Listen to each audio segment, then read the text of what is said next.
States. Okay, so the United States leads with about 25% of the world's known prison population.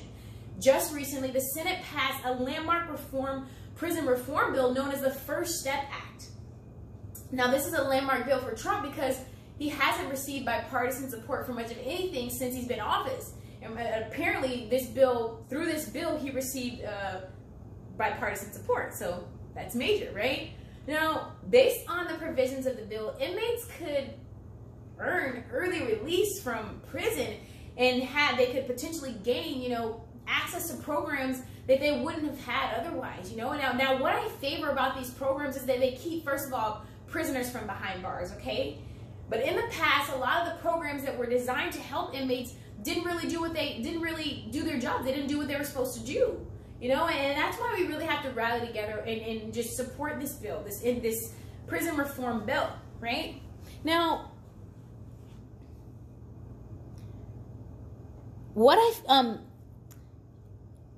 so guys, first of all, I just want to question, what do you guys think about the bill getting rid of these maximum sentences? That's a big deal in this bill. What it does is it gets rid of maximum mandatory sentences. Take for example the 3 strikes. It's the 3 Strikes Life in Prison Act. That's a big deal. What if they were required to reduce those sentences to 25 years? That would be a big deal. Okay, there's another thing in the bill that I wanted to point out. The controversy. One of the controversies surrounding this particular bill is that lawmakers are complaining that the sentences could be reduced further than they have been. And that's something that has been a really big deal because how much is too much? How high is too high for a sentence?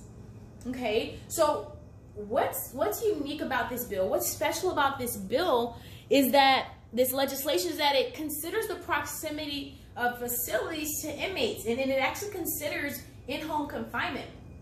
Now, for me, that's not really relevant because, why does it matter how close an inmate, why does it matter how close an inmate is to their home? These are the things we have to consider. How lenient is too lenient? Are these the things that are going to affect inmates for the better? Oftentimes these are the things that are deal makers. They have things like extended phone time, shorter sentences, and early release. I don't know, guys. This is all getting to be a bit much. It's getting to be a bit much, and it seems like it's too good to be true. When I read through the bill and I saw just how much they were willing to help inmates out, it's a good thing, but it's like it's almost too good to be true. Okay, so an article in the Guardian, it speaks of several unique cases for inmates who actually, unfortunately, won't benefit from the provisions of the bill, guys. And that caught my attention. Because while this is amazing and everyone's applauding the Trump administration for this, there are people who, unfortunately, and that's what I think hurts the most, to know that there are people who deserve to benefit from it, but for some reason they won't because they don't meet the requirements. So I want to highlight that. So the first inmate that I wanted to focus on from the article, his name is Chad Marks. Excuse me, his name is Chris Young. So this man, he's an avid reader. He taught himself how to write computer code, and the man even tutored his fellow inmates. I thought he's solid. I think he's a solid dude. Unfortunately, he was arrested on a drug charge. He made a mistake, and he was arrested. Okay, and apparently under the existing 3 strikes laws, he was given a mandatory life sentence. Okay. And according to this new act, sentences like this are supposed to be reduced to 25 years. But what really angers a lot of people is that this man is not going to benefit from the provisions of this bill. And why is this? Well, in an attempt to secure conservative support, but progressives, a lot of these progressive reform advocates were reluctant to make certain components of the bill retroactive. Okay. Now, the next inmate that I really want to focus on, his name is John Bailey. Now, this inmate, he is housed in a federal prison in West Virginia. And, this prison, it's a little unique because the conditions of the prison are pretty bad. They nicknamed it Misery Mountain. So I don't know what that's all about. Apparently, it's supposed to be pretty tough in there, He was in prison on a non-violent drug charge, and he actually is a little better off than the last guy because he's going to benefit from the bill. Apparently there's a requirement that the prisoners be housed no more than 500 miles from their home. And given that the inmate is from Florida, given that the man is from Florida, but he's being held in West Virginia, it's, you know, he's getting somewhere. At least, you know, we're starting to see some progress, you know, that this man might be able to see his family members. He might be able to see his loved ones because of this new bill, this new legislation. Yes, still, the one thing that a lot of people are concerned about is the lack of retroactivity in this act. I mean, what are we going to do about that? Okay, so moving right along, I just want to finish. I have one last inmate. His name is Chad Marks, guys. So this guy, apparently, he has a 40-year sentence, and as a result of a major drug conspiracy charge, you know, that's the result of a major drug conspiracy charge. I don't know what I feel about that, but I think that's an awful long time to be locked up in prison. Okay, now his sentence was apparently it was a little worse because this man. Okay, so this man, he was actually carrying a firearm during the time of his arrest. So apparently, if you're armed, if you're fully, you know, if you're armed, that is going to make your prison sentence. It's going to extend the prison sentence, guys. So.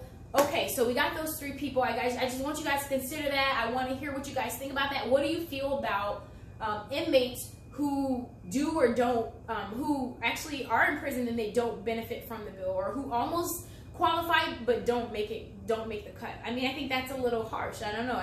I mean, that would upset me if I were a prisoner and I knew that there was a bill out there that I almost qualified for, but not really. So that's just something to think about, right? So the article also speaks of a woman.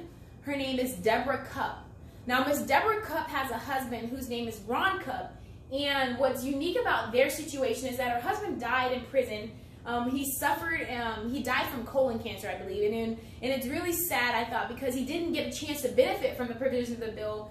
Apparently, the legislation wasn't enacted at the time of his death, you know. But had he been still living, had he still been with us, Mr. Ron Cupp would have benefited from I believe it's excuse me, let me get the name of it. I keep forgetting.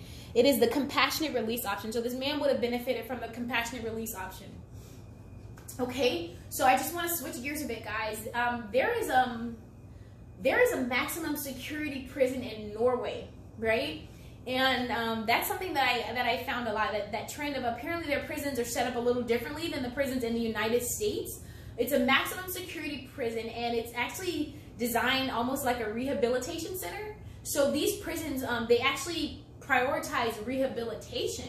And I thought, wow, that's unique. Because when I did a little research and I saw some images of these pictures, I thought, wow, that looks like a place that I would actually want to be.